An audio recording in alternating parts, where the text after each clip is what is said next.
نحمده ونصلي على رسوله الكريم أما بعد فأعوذ بالله من الشيطان الرجيم بسم الله الرحمن الرحيم رب اشرح لي صدري ويسر لي أمري واحلل عقدة من لساني يفقه قولي واجعل لي وزيرا من أهلي رب زدني علما اللهم فقهنا في الدين إلهي آمين۔ سورہ النساء آیت 20 سے 23 تک۔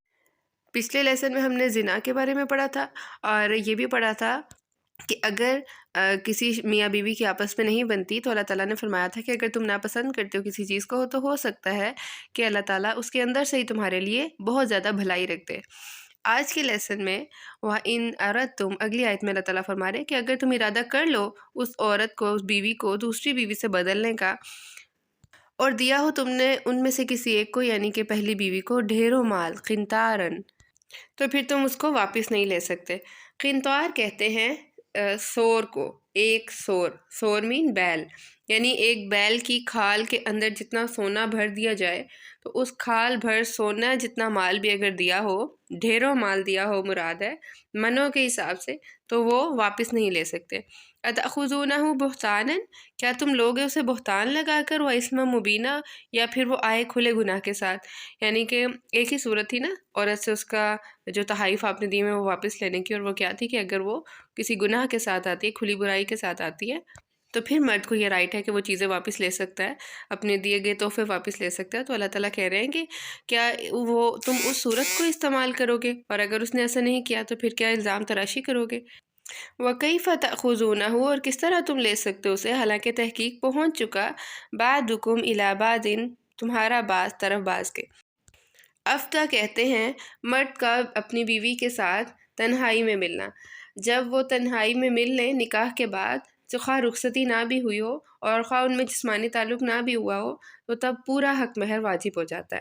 تو اللہ تعالیٰ کہہ رہے ہیں کہ تم اس سے مال نہیں لے سکتے کیونکہ تم ایک دوسرے سے خوشی حاصل کر چکے ہو، اور وہ لے چکی تم سے عہد پختہ، میثاق غلیظہ، غلیظ پختہ عہد کو کہتے ہیں میثاق۔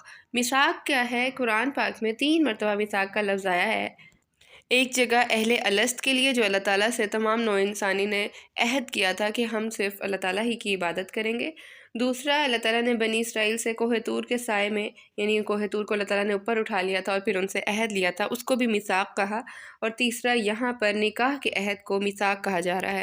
اگر دیکھا جائے تو نکاح مرد کا گواہوں کی موجودگی میں یہ عہد ہے کہ میں اس عورت کا خیال رکھوں گا جو کہ مجھ سے منسوب کر دی گئی ہے، اس کے حقوق پورے کروں گا اور اس کی ذمہ داری بھی نبھاؤں گا۔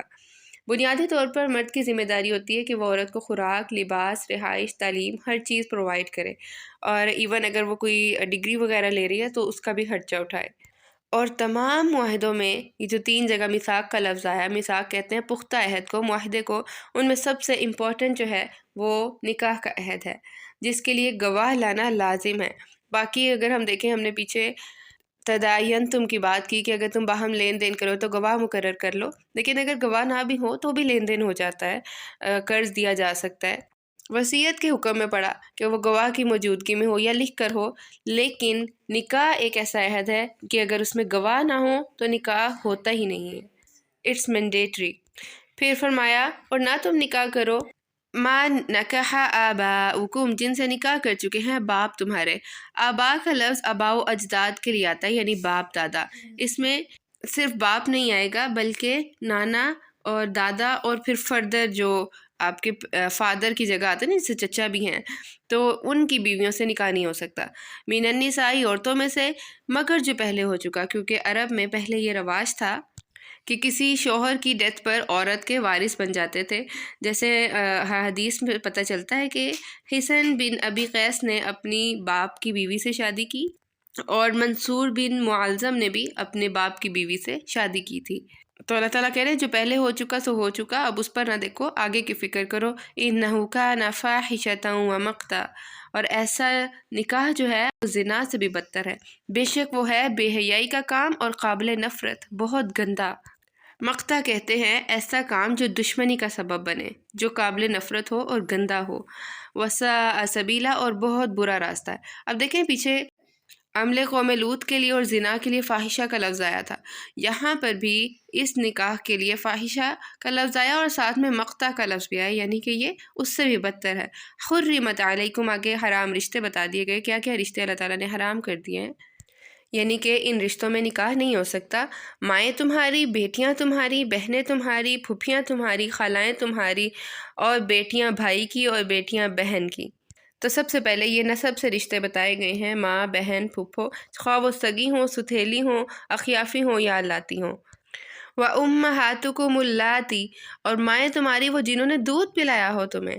تو رضاعت کے لحاظ سے بھی جو رشتے ثابت ہوتے ہیں، اس میں بھی یہ جو پیچھے ہم نے لسٹ پڑھی نا، مائیں، بہنیں، بیٹیاں، پھوپھیاں، خالہ، پھر بھائی کی بیٹیاں، بہن کی بیٹیاں، یہ سب بھی رضاعت والے رشتوں میں بھی لاگو ہوگا۔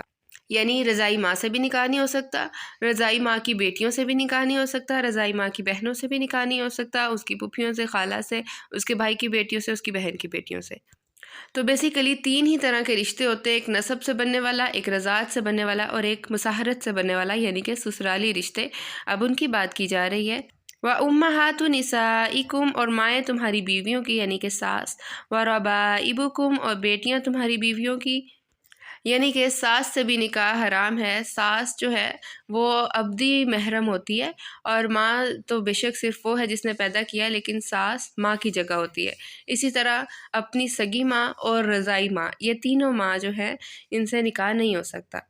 اب اس میں یہ بھی دیکھا جائے کہ اگر صرف نکاح ہوا ہے نا لڑکی سے، تو تب بھی وہ ساس والا رشتہ قائم ہو گیا اور حرمت قائم ہو گئی ہے، بے شک رخصتی نہیں ہوئی اور پہلے ہی طلاق ہو گئی ہے، تب بھی وہ حرمت قائم ہو گئی ہے۔ وَرَبَائِبُكُمْ، اور بیٹیاں تمہاری بیویوں کی، اللاتی وہ جو فی حجورکم تمہاری گودوں میں ہیں، من نسائکم تمہاری بیویوں میں سے، یعنی کہ بیوی کی کسی اور شوہر سے بیٹی ہے اور وہ اب بیوی تمہاری ہو گئی ہے، اور پھر اسی طرح اس کی اولاد بھی اب تمہاری ہو گئی ہے، تو وہاں پر بھی یہ حرمت قائم ہو جائے گی۔